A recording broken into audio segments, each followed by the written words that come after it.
یعنی ہم دین میں چھیڑ چھاڑ نہیں کریں گے. بھائی تم مدینہ میں رہ رہے ہو, 3 قبیلے بڑے رہا کرتے تھے, تم مدینہ میں رہ رہے ہو, تو تم سے ہمارا یہ معاہدہ ہے کہ تم ایک امت اور تمہارے ساتھ تمہارا دین اور ہمارے ساتھ ہمارا دین. دوسری شرط آپ نے یہ لگائی کہ تم پر تمہارا خرچ اور ہم پر ہمارا خرچ, یعنی ضروری نہیں ہے کہ تم ہمارا سپورٹ کرو یا ہم تمہارا سپورٹ کریں گے, تم اپنے اعتبار سے زندگی گزارو اور ہم اپنے حساب سے زندگی گزاریں گے. تیسری شرط لگائی تھی جو اس تعلقات یا اس معاہدے کو توڑے گا اس سے جنگ کی جائے گی. یعنی آپ ہمارے خلاف کفار مکہ کا ساتھ نہیں دو گے, ہمارے خلاف بغاوت نہیں کرو گے, اگر اس معاہدے کو کوئی توڑے گا تو اس سے جنگ کی جائے گی. کیا کی جائے گی؟ جنگ کی جائے گی. لکھا تیسرا نمبر, جو اس معاہدے کو توڑے گا اس سے جنگ کی جائے گی. چوتھی چیز مظلوم کی مدد کرنا ہوگی, مظلوم کی مدد کرنا ہوگی. پانچویں چیز مدینہ سب کے لیے حرم ہوگا, یعنی جیسے ہم مدینہ کو حرم مانتے ہیں اس کے اندر لڑائی جھگڑا نہیں کریں گے, ویسے آپ کو بھی مدینہ کو کیا ماننا ہوگا؟ حرم ماننا ہوگا. مدینہ کو آپ کے ہر جھگڑے کا حل اللہ اور اس کے رسول کے سامنے ہوگا, یعنی کتاب و سنت سے اس مسئلے کا حل ہوگا.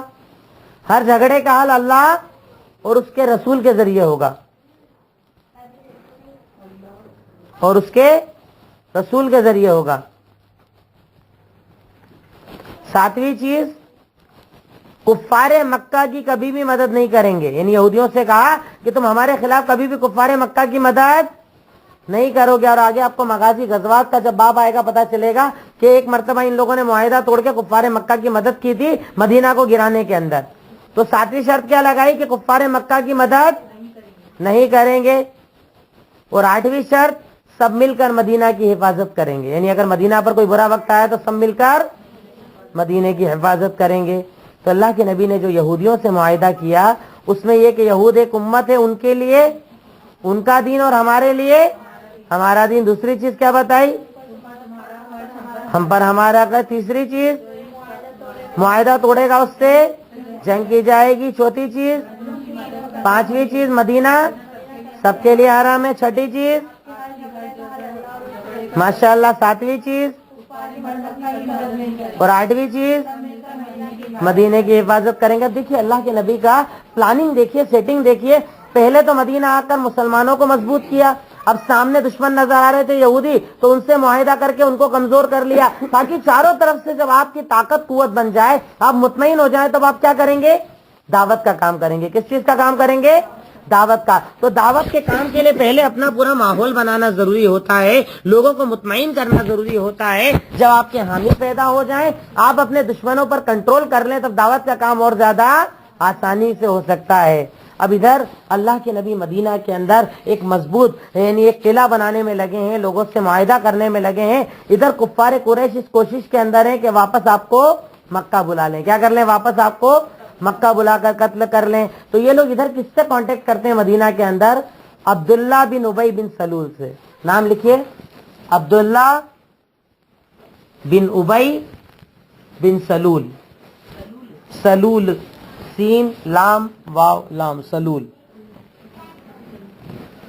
اس شخص کے بارے میں آپ کو ڈیٹیل ہلکی سی بتاتا ہوں میں. پہلے آپ صرف اتنا لکھ لیجئے کہ کفار مکہ نے جب یہ دیکھا کہ اللہ کے نبی مدینہ میں اپنی ایک طاقت بنا رہے ہیں, تو آپ کو برباد یا آپ کو پریشان کرنے کے لیے کس کا سہارا لیا؟ عبداللہ بن ابی بن سلول. یہ ایک شخص تھا اللہ کے نبی کی ہجرت کے پہلے مدینہ کا بادشاہ بننے والا تھا. کیا بننے والا تھا؟ مدینہ کا بادشاہ. لوگ اس کو بنانے والے تھے, بہت بڑا مقام اور مرتبہ اس شخص کا تھا, اس کو بادشاہ بنانے والے تھے. پر جب اللہ کے نبی آئے تو بادشاہت ختم ہو گئی, بادشاہت ختم ہو گئی. اب اللہ کے نبی آ گئے تو کوئی بادشاہ باقی بچے گا نہیں, بچے گا. اس چیز کا حسد اس کے دل کے اندر تھا. کیا تھا؟ اب مسلمانوں سے ڈرتا بھی تھا, تو حسد ظاہر نہ کر پایا, تو اس نے کیا کیا؟ منافقت اختیار کر لی. کیا کر لی؟ اور یہ منافق بن گیا. مطلب اس نے زبان سے تو کلمہ پڑھ لیا پر دل سے اسلام نہیں قبول کیا. اور اس دور سے لے کر یعنی جب سے یہ ذکر کر رہا ہوں تب سے لے کر آپ اینڈ تک دیکھیں گے, ہمیشہ یہ اندر اندر سازش کرتا رہا کہ کسی طرح اللہ کے نبی کا نعوذ باللہ تو قتل کروا دے یا کچھ برا کروا دے اور مسلمانوں کو ختم کروا دے. ریگولر یہ کوشش کون کرتا رہا؟ عبداللہ بن ابی بن سلول یہ برابر کوشش کرتا رہا، برابر یہ اپنے معاملات کی طرف رہا. ادھر کفار قریش ایک لیٹر بھیجتے ہیں. کیا بھیجتے ہیں کفار قریش؟ ایک لیٹر بھیجتے ہیں. لیٹر کے اندر لکھ کر سنن ابو داؤد کے اندر وہ روایت ہے جس میں خط کا ذکر ہے کہ وہ خط جو انہوں نے لکھا تھا تو اس کے اندر لکھا تھا انکم آویتم صاحبنا، کہ تم لوگوں نے محمد الرسول اللہ کو پناہ دے دی ہے. کیا دے دی ہے؟ پناہ دے دی ہے. اور ہم اللہ کی قسم کھاتے ہیں اگر تم یا تو اسے قتل کر دو یا باہر نکال دو، نہیں تو ہم تمہارے خلاف جنگ کریں گے اور تمہیں ختم کر دیں گے. کیا کریں گے؟ جنگ کریں گے اور تمہیں ختم کر دیں گے. دیکھیے یعنی کفار مکہ نے کون کون سے سہاروں کو اپنایا تھا کہ مدینہ کے اندر کسی طرح انصاری ڈر جائیں اور اللہ کے نبی کو ان کے سپرد کر دیں. کیا کر دیں؟ اللہ کے نبی کو. تو کفار مکہ کی کوششیں اگر کوئی آپ سے پوچھے کہ کفار مکہ نے مدینہ کے اندر کیا کوششیں کی، تو پہلی کوشش کس سے کانٹیکٹ کیا؟ عبداللہ بن ابی بن سلول سے. اور دوسری کوشش ایک خط لکھا. کیا لکھا؟ وہ خط کے اندر کیا دھمکی دی کہ تم نے ہمارے ساتھی کو پناہ دی، اللہ کی قسم یا تو اسے قتل کر دو یا نکال دو، نہیں تو ہم کیا کریں گے؟ جنگ کریں گے. کیا کریں گے؟ جنگ کریں گے. پر مومنین نے اس بات کا ڈر نہ رکھا. تیسری سٹیپ ان لوگوں نے کیا کیا، جب کوئی عمرہ کرنے جاتا تو اسے مکہ میں ڈرایا کرتے تھے. یعنی مدینہ والا کوئی مکہ جاتا تو مکہ کے اندر اسے ڈرایا کرتے تھے. فرسٹ سٹیپ پر عبداللہ ابن ابی بن سلول سے کانٹیکٹ کیا. سیکنڈ سٹیپ خط لکھ کر بھیجا. اور تھرڈ سٹیپ جو حرم آتے ان کو کیا کرتے تھے؟ ڈرایا کرتے تھے. اسی میں ایک واقعہ آتا ہے حضرت سعد ابن معاذ کا. سعد ابن ایک مشہور صحابی ہیں سعد بن معاذ. سعد بن ابی وقاص ہے کیا؟ میرے پاس سعد بن معاذ کا ذکر ہے. آپ کے پاس ہے اس میں حقیق المختوم میں ہے؟ اس کے اندر سعد بن ابی وقاص ہے. ٹھیک ہے. سعد بن ابی وقاص رضی اللہ تعالیٰ عنہ حرم جاتے ہیں. کہاں جاتے ہیں؟ حرم جاتے ہیں. اب حرم جب یہ پہنچتے ہیں تو ان سے کفار مکہ ایک جملہ کہتے ہیں. کفار مکہ جی سعد بن ابی وقاص، سعد بن ابی وقاص، علی با یا ابی وقاص، وا قاف علی اور سعد وقاص لکھا آپ نے. تو یہ سعد بن ابی وقاص جب یہ یعنی عمرہ کرنے کے مقصد سے، طواف کے مقصد سے مکہ آتے ہیں تو انہیں ڈر رہتا ہے کہ بھئی ڈائریکٹ جاؤں گا تو کہیں حملہ نہ کر دے. تو کیا کرتے ہیں، یہ ایک آدمی تھے جن کا نام تھا ابو صفوان. کیا نام تھا؟ ابو صفوان کو ساتھ لے کر جاتے ہیں. یعنی مکہ کا ایک آدمی تھا، اس کو سپورٹ میں لے کر جاتے ہیں کہ تو ذرا میرے ساتھ چل اور ہم وہاں سے واپس لوٹ جائیں گے. سعد بن ابی وقاص ان کو سپورٹ میں لے کر جاتے ہیں. اب جیسے یہ مکہ کے اندر آتے ہیں، مکہ والے کہتے ہیں کہ اللہ کی قسم اگر تو ابو صفوان کے ساتھ نہ ہوتا تو اپنے گھر واپس نہیں جا پاتا. اگر تو ابو صفوان کے ساتھ نہ ہوتا تو اپنے گھر نہیں جا پاتا. دیکھیے دھمکی کیسی دے رہے ہیں. یعنی جب پہلے تو عبداللہ بن ابی بن سلول سے کانٹیکٹ کیا، پھر اس کے بعد لیٹر لکھا، پھر اس کے بعد تھرڈ سٹیپ پر حرم آنے جانے والوں کو ستا رہے ہیں، ڈرا رہے ہیں. اور ڈرانے کا جب ذریعہ اپنایا تو سعد بن ابی وقاص کو کیا کہا کہ اگر یہ ابو صفوان تیرے ساتھ نہ ہوتا تو اپنے گھر واپس نہیں جا پاتا. ادھر ساتھ جواب دیتے ہیں کہ اللہ کی قسم اگر تم مجھے حرم آنے سے روکو گے نا تو میں تمہارے مدینہ سے جو گزرنے والا تجارت کا راستہ پورا راستہ ہی بند کر دوں گا. دیکھیے مسلمانوں میں کتنی طاقت آ گئی تھی اس دور تک کہ جب انہوں نے بولا کہ اگر تو یہاں پر اس کے ساتھ نہیں ہوتا تو کیا ہوتا، گھر واپس نہیں جا پاتا. تو ساتھ کہہ رہے ہیں کہ اللہ کی قسم اگر تم مجھے حرم آنے سے روکو گے تو میں مدینہ سے جو تمہارا راستہ گزرتا ہے نا تجارت کا پورا راستہ ہی ختم کر دوں گا. کیا کر دوں گا؟ راستہ ختم کر دوں گا. یعنی تم مجھے یہاں سے روکو گے میں وہاں سے تمہارے، کیونکہ مکہ کی تجارتی قافلے جو ہوتے تھے اکثر مدینہ کے راستے سے گزرا کرتے تھے. تو جب انہوں نے دھمکی دی تو حضرت سعد نے بھی دھمکی دی کہ اگر تم مجھے روکو گے تو میں تمہارا راستہ روکوں گا، راستہ بند کر دوں گا. اس بات سے ڈر کر انہوں نے اسے کوئی جواب نہیں دیا. جی ابو صفوان چونکہ مکہ کے رہنے والے تھے اور انہوں نے پناہ دی تھی. اور عرب کے اندر ایک عجیب سسٹم تھا اس دور کے اندر بھی کہ اگر کوئی کسی کو پناہ دے دے چاہے کتنا ہی بڑا دشمن کیوں نہ ہو، پناہ کے بعد اس پر حملہ نہیں کرتے تھے یہ لوگ مکہ والے. اب اس کے بعد ادھر صحابہ کرام جو مدینہ میں رہا کرتے تھے وہ ہمیشہ ایک ڈر ان کے دلوں میں رہا کرتا تھا کہ کہیں مکہ والے رات میں اچانک سے اللہ کے نبی پر حملہ نہ کر دیں. کیا نہ کر دیں؟ حملہ نہ کر دے. تو یہ لوگ کیا کرتے تھے، رات کو جب اللہ کے نبی سوتے تو آپ کے حجرے کے باہر یہ لوگ پہرا دیا کرتے تھے. کیا کرتے تھے؟ پہرا دیا کرتے تھے کہ کہیں یہ لوگ دھوکے سے اللہ کے نبی کو کیا نہ کر دیں. تو اس دور میں اللہ رب العالمین نے ایک آیت نازل کی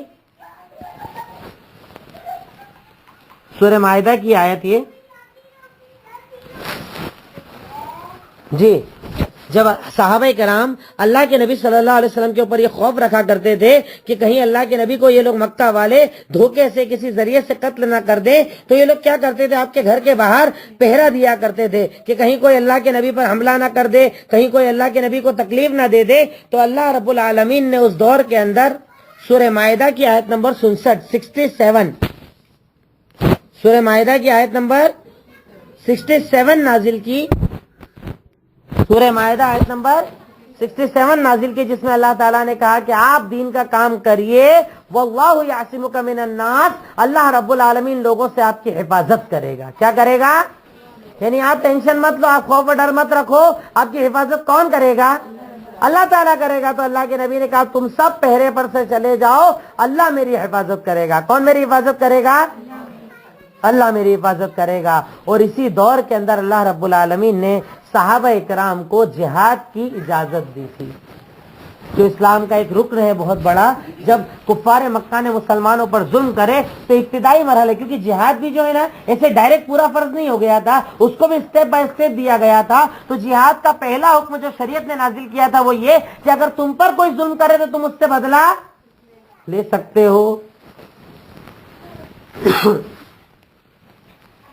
سورہ حج آیت نمبر 39، سورہ حج آیت نمبر 39، جس میں اللہ رب العالمین نے جہاد کا پہلا حکم نازل کیا اور مومنین کو یہ کہا کہ اللہ رب العالمین نے تمہیں اجازت دی ہے کہ اگر کوئی تم پر ظلم کرے تو تم اس سے بدلہ لے سکتے ہو۔ یعنی جہاد کی شریعت نے اجازت اسٹیپ بائی اسٹیپ دی، اور اس کی فرسٹ اسٹیپ یہ تھی کہ اگر کوئی آپ پر ظلم کرے تو آپ اس سے بدلہ لے سکتے ہو۔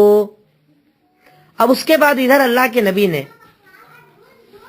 نبی صلی اللہ علیہ وسلم نے جب کفار مکہ کے ان معاملات کو دیکھا، کفار مکہ کی ان سازشوں کو دیکھا، تو دیکھنے کے بعد آپ نے دو کام شروع کیے تھے۔ کیا شروع کیے تھے؟ آپ نے دو کام شروع کیے تاکہ دنیا والوں کو آپ کی طاقت کا علم ہو جائے، یہ پتا چل جائے کہ مسلمانوں کے کیا معاملات ہیں۔ سب سے پہلا کام آپ نے مدینہ کے آس پاس جتنے گاؤں دیہات جتنے قبیلے تھے سب سے معاہدہ کرنا شروع کر دیا۔ کیا کرنا؟ یعنی آپ نے کفار مکہ کے راستوں کو یا کفار مکہ کو ان کی طاقت اور قوت کو روکنے کے لیے دو کام کیے۔ سب سے پہلا کام کیا کیا؟ جتنے آس پاس قبیلے تھے ان سے معاہدے کیے کہ تم کفار مکہ کا ساتھ نہ دینا بلکہ کس کا ساتھ دینا؟ ہمارا ساتھ دینا، ہمارے ساتھ رہنا، ہمارے سپورٹ کے اندر رہنا۔ یعنی غرض یہ کہ اللہ کے نبی صلی اللہ علیہ وسلم نے کفار مکہ کے جب یہ چیزوں کو دیکھا کہ کفار مکہ کچھ برا کر سکتے ہیں تو آپ نے کیا چیز شروع کر دی؟ معاہدہ شروع کیا۔ کیا شروع کیا؟ آس پاس کے قبیلوں سے معاہدہ شروع کیا۔ اور دوسری چیز، اپنے چھوٹی چھوٹی ٹکڑیوں کے ذریعے کفار مکہ کے لشکروں پر حملہ کروایا۔ کیا کروایا؟ تاکہ ان کے دلوں کے اندر رعب پیدا ہو جائے، ڈر پیدا ہو جائے کہ مسلمان جنہیں کمزور سمجھ رہے ہیں نا، جو مکہ سے نکالے گئے، ہم انہیں حقیر اور کمزور نہ سمجھے، اب وہ اتنے طاقتور ہو گئے کہ ہم پر حملہ بھی کر سکتے ہیں۔ تو اللہ کے نبی نے کفار مکہ کی سازشوں کو دیکھنے کے بعد دو کام کیے۔ پہلا، مدینے کے آس پاس کے سارے قبیلوں سے کیا کیا؟ معاہدہ کیا۔ اور دوسرا، چھوٹی چھوٹی ٹکڑیوں کے ذریعے مکہ کے لشکروں پر حملہ کروایا تاکہ انہیں یہ پتا چل جائے کہ اللہ کے نبی ایک طاقت بن گئے ہیں، مومنین ایک طاقت بن گئے ہیں، اب ان کی ایک قوت بن چکی ہے اور انہیں مٹانا اتنا آسان نہیں ہے۔ اب اس میں آپ یہ بھی لکھ سکتے ہیں کہ کفار مکہ کے دل میں ڈر پیدا کرنے کے لیے اللہ کے نبی نے کیا کیا کیا؟ کفار مکہ کے دل میں خوف پیدا کرنے کے لیے اللہ کے نبی نے کیا کیا کیا؟ جو اوپر والا آپ نے دو چیزیں لکھی نا، دو پوائنٹ، اس کا کوشچن بتا رہا ہوں میں آپ کو کہ سازشوں کو روکنے کے لیے آپ یہ بھی لکھ سکتے ہیں کہ کفار مکہ کے دل میں خوف پیدا کرنے کے لیے اللہ کے نبی نے کیا کیا؟